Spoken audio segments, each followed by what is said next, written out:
grassroots segment, we start always with a shout out to the Glemnet Southern Amateur League at Glemnet SAL on Twitter and Facebook.com/VSAL1907. And also a big time shout out to the Amateur Football Alliance, AFA, at amateur-FA on Twitter. No, at Amateur FA on Twitter, and they're also on Facebook as well. Amateur FA. I kind of forgot the scripted ad-libs there. But it's one of them would like to say a huge shout out to all the guys at the Ibis. It was a cracking game and a cracking result. Ibis Football Club at gmail.com is where you need to email. Jamie Bailey's done that recently and he played in goal on Saturday. We'll get on to more on that later. But the fact of the matter is, Ibis Football Club at gmail.com is the official the official place, the official email address where you need to be emailing if you want to play for Ibis. IbisFC.co.uk is the official website. And also at Ibis_football on Twitter. Facebook.com/IBIS.FC. We've got 4 teams in the Southern Amateur League. Only 3 were in action this weekend due to lack of numbers. But we are on the lookout for players. But just like to say as well, big shout outs to the powers that be at Ibis Football Club, especially Tristan Popel. Works very, very hard behind the scenes to get everything together. Big shout out to Alex Minchell, Ben Pierre, Ollie Woodin, Nick Blogg. Big shout outs also to Ollie Roberts and JT, John Timmins as well. Everybody who makes everything at the Ibis happen. Big shout out to Boney as well, our treasurer, Stephen Bone. But you know what? It is one of them ones where I gotta say, after this result, Barbara Streisand.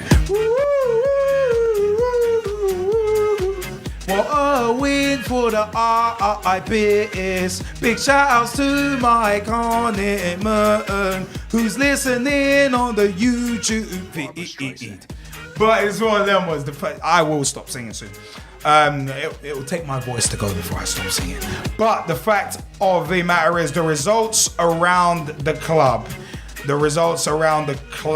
were Southgate Olympic 3, Ibis 1's 2. Ben Pierre and Dave Chadwick, aka Chadders, getting the goals for the Ibis 1's. Old Finchleyan's 3, Ibis 2's 4. We'll get onto this result in spades, and we'll get onto the scorers in a minute as well. Ibis 3's in a double header.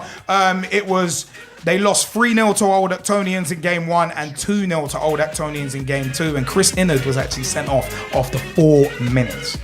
So that's quite mad. We actually do have a Tuesday night match.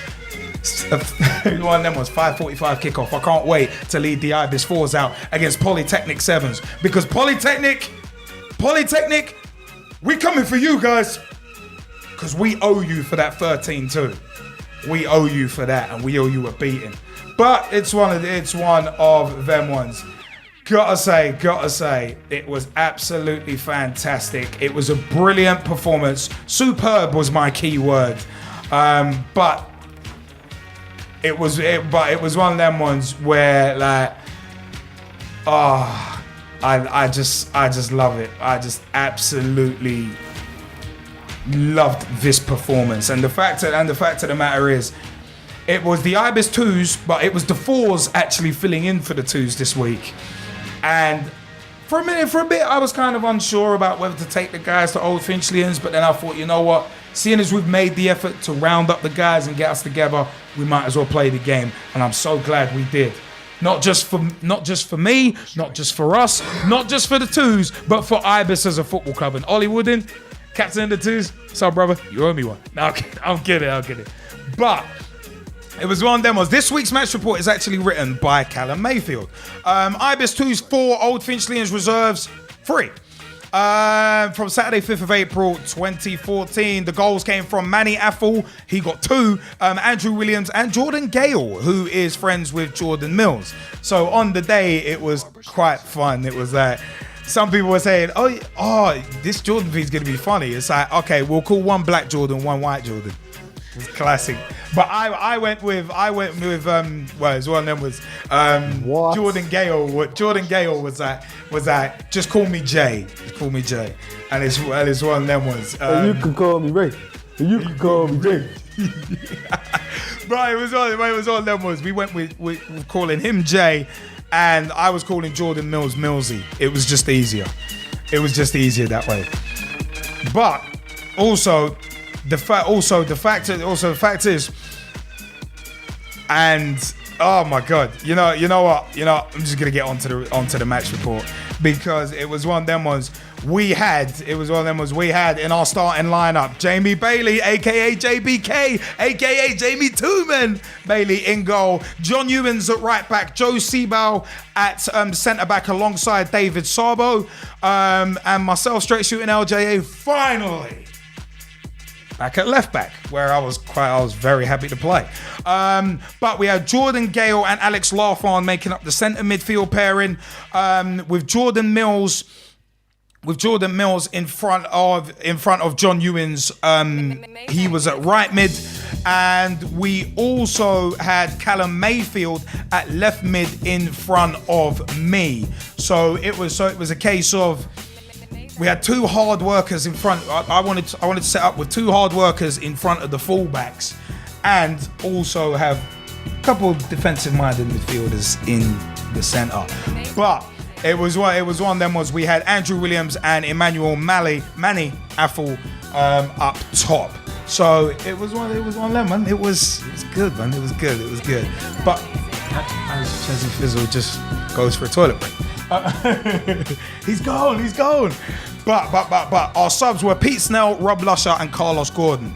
Rob Lusher actually, he helped me immensely in this game. But let's go into Callum Mayfield's match report. An unusual trip up north, London, greeted the Fours this week as we stepped up to fulfill a Twos fixture away at Old Finchley's reserves. Although we were competing at a higher standard, we had a decent squad and knew that if we played well, we could come away with a result. Although most of us have played together before, there were a few new faces and a couple of players returning to 11-a-side action after a prolonged break. Notably Jamie Bailey, who donned the green keeper's shirt, meaning Captain Liam was at his preferred starting position of left back.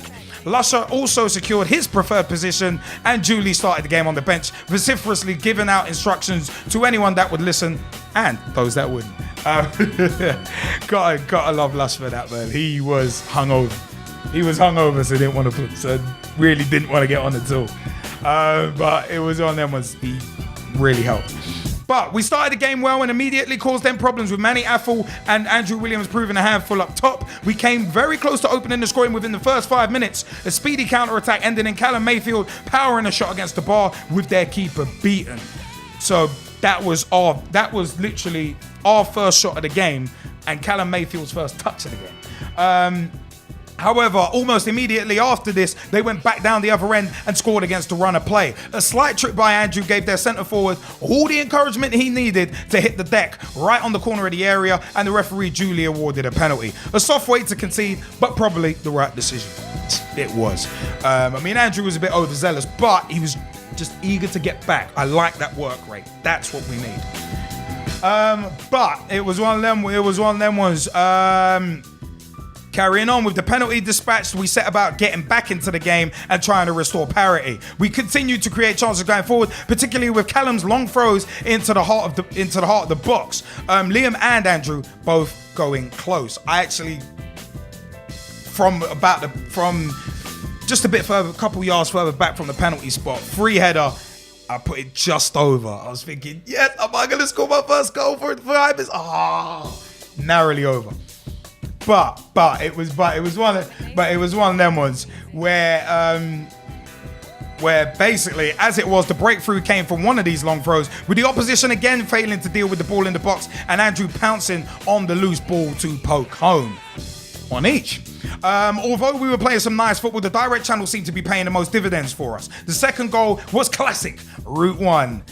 with Manny getting in behind their centre-back directly from Jamie's kick and then finishing brilliantly to guide home the dropping ball on the half volley into the corner of the net. And Manny added a third before half-time, this time unleashing a rocket into the corner from the edge of the area. However, he hit the ball so hard, he tweaked a hammy and had to go off, being replaced by Carlos, who then also quickly departed after falling awkwardly and injuring his knee. Now, we would like to send a big get well soon to Carlos Gordon. Get well soon, fella. I really hope it's only a tweak of the ACL and it's not a tear. I really hope so. Brother. Get well soon, and good luck with that.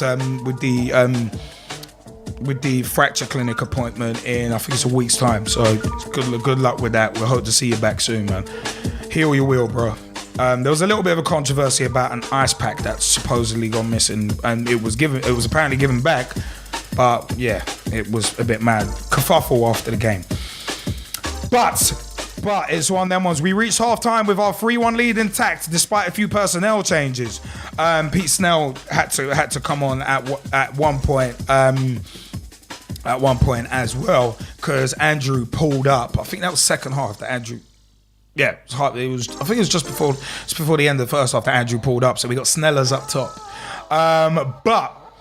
But it was one of them. It was the second half started slowly from an Ibis perspective. The opposition increasingly getting the ball down and playing it around more than they had in the first half. Our priority was to keep our lead, but in doing so, we invited too much pressure onto ourselves and conceded a second following a powerful shot from the edge of the area. As the Old Finchleyians chased the equaliser, the game became more stretched, allowing us to hit them on the counter. By the way, that second goal, I think it was, slivered. I think that might have been the one that slivered under Jamie Bailey. It's hilarious. It's hilarious, but not good. But anyway, I think that might have been the third, actually. No. As Old Finchleyians chased the equaliser, I said, indeed, a counter-attack brought us our fourth goal, with Jordan Gale managing to find a way straight through the middle of their defence and beating the keeper to the bouncing ball to stab home. An important goal which gave us some breathing space heading into the last 20 minutes. So 4-2. 2-goal lead restored, we set about shutting up shop and seeing the game out for 3 points. Old Finchleyians continued to push forward with the back four of Liam, Joe and Dave Sarbo and John Ewens proving up to the task and repelling their advances, while Alex and Jordan effectively breaking up their attacks in the centre of midfield. Nevertheless, there was one final twist before the end of the game, with another long-range effort from an Old Finchleyians midfielder finding the corner of the net, making it 4-3 and setting up a nervous final 8 minutes. However, with Lusher continuing to coordinate the defence from the sideline, seemingly having resigned himself to a coaching role for the whole game, he did actually ask for that. Is one of them was we battled through to the final whistle to record an excellent win in a second team fixture. If we'd taken our chances, the margin could well have been greater. This result should bode well for the Force fight against relegation the rest of this season. Old Finchleyians, you will feel the bang! But that match report was from Callum Mayfield. And you know what? Thank you, Callum, for that match report. Thanks for your performance in front of me, by the way. So one of them was helped me out a lot. And a big shout out to all the guys, man. Everyone put in an effort. Really, really great effort. It was fantastic. It was actually superb. Superb was my words after the game. Goalkeeper, superb. Defense, superb. Midfield, superb. Strikers, superb. I think it was Callum who said, so basically your view of the game was superb. So it was one of them ones. It was absolutely fan-effing-tastic. Jamie Bailey, seeing as you were in goal and you have a massive, massive kick. I wasn't going anywhere else with that, you wrong'uns. But you have an absolutely massive kick. That's quality. But it was one of them ones. It felt brilliant to have a legit goalkeeper behind us. With all due respect to the G-Man who's tried, and also I've tried, but you can't beat having a proper goalkeeper in goal. So Jamie Bailey, your take on the game, and how did it feel returning to action after 2 years? Synonymous that it actually has a significance of 2 in mind. Obviously, as everybody knows, my sort of pitch talk name. Everybody wants to know where the 2 men are. Beetlejuice. Hey, Ahmed Johnson, keep it down.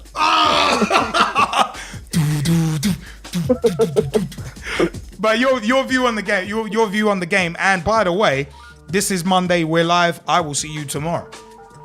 Wow. Okay. No, we got a match against Polytechnic. I mentioned that already. Everybody thinks I'm this wrong un who everything he says is wrong, even though everything he says is wrong. But anyway, Everything. Jamie, Jamie, Jamie, have go. a well, tag but never team mind. with Big T about who the worst wrong is and who's team actually of the going to world. start. A bit like New Age Outlaws. Of the world. But your view on the game on Saturday, man. I actually thought it was the first goal that we scored, but I didn't know it was the goal that actually. Then the one that I'm talking about is the route one. Route one. There we go. He's sir, why you rolling your ass, sir?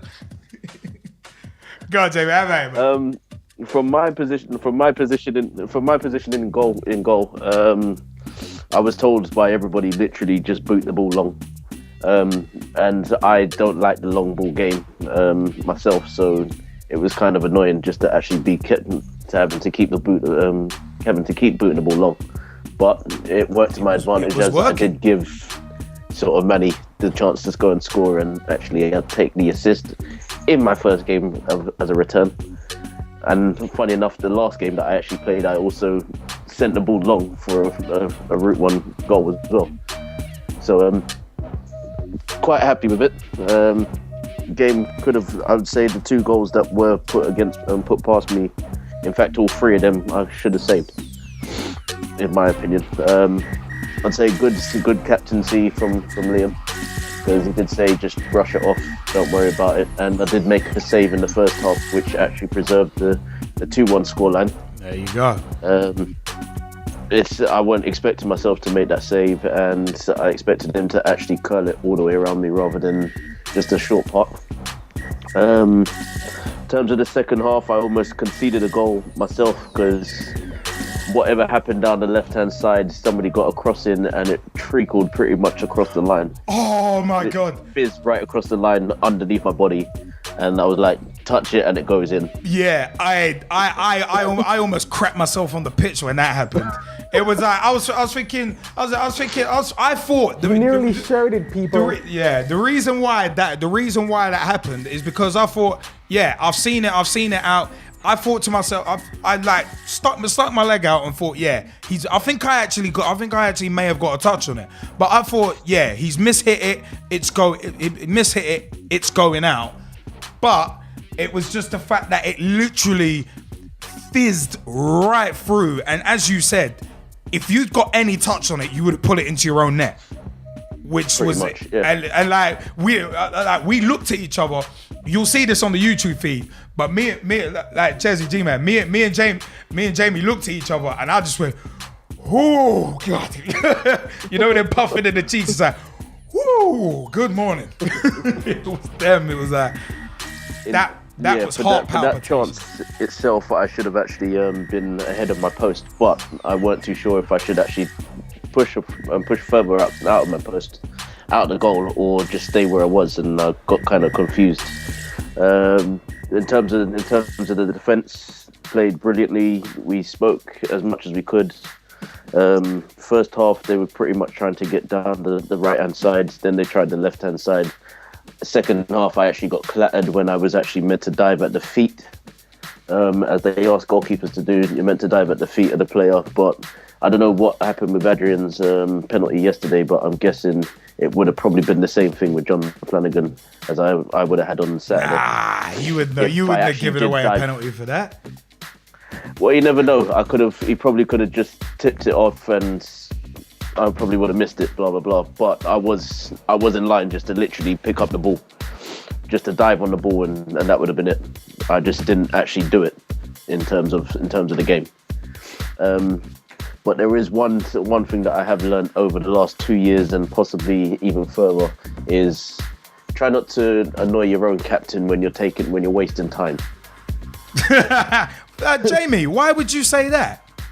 Well, I was doing it for pretty much the start of the game right through to the end, and when I pretty much heard, come, get the ball from Liam, I kind of thought, oh yeah, I kind of need to hurry up.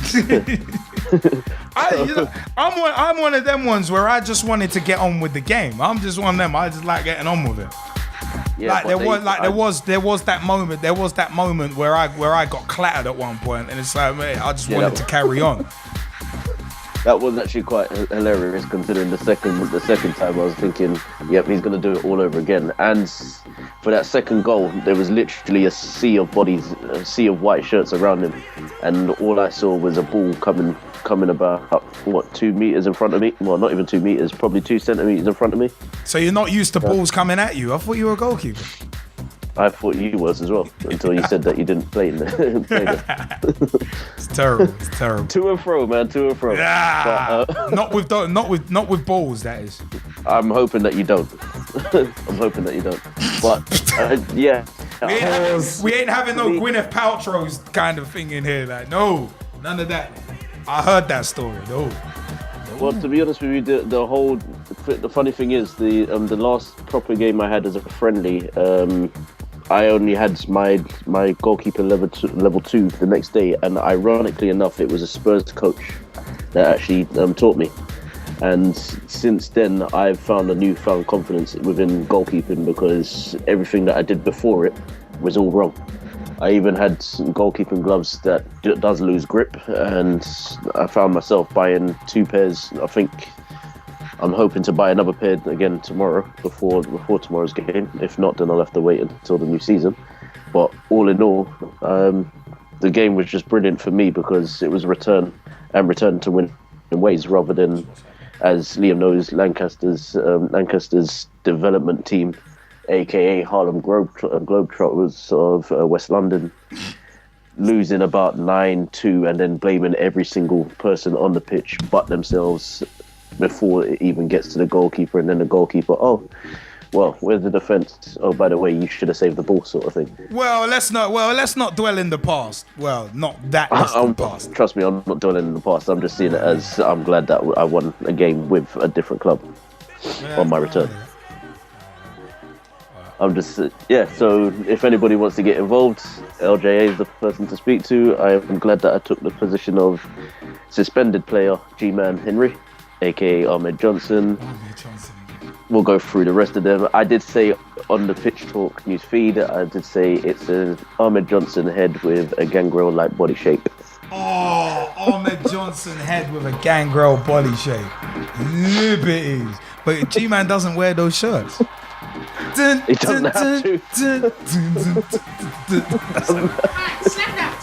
Snapnuts. That's Mr. Snapnuts to you. Oh, wow. Wow. You should have seen what the G-Man just did in the YouTube feed. Oh, God. That is funny.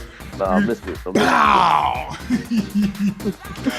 Oh, God. But you know what, Jamie? It was great to have you. And I said, it just is fantastic to have a proper goalie. It's one of them ones. So tomorrow, let's try not to rely on Ahmed Johnson over there. Thank you. Steve, let's try not to rely on Ahmed Johnson over there. Liberties. That's liberties. But you know what? It's one of them, as I said, man. We train every Wednesday from 7:30 p.m. until 9 p.m. at the Battersea Park all-weather AstroTurf pitches on Wednesdays. ibisfootballclub@gmail.com. Send us an email. Facebook.com/ibis.fc. At ibis_football on Twitter, and ibisfc.co.uk.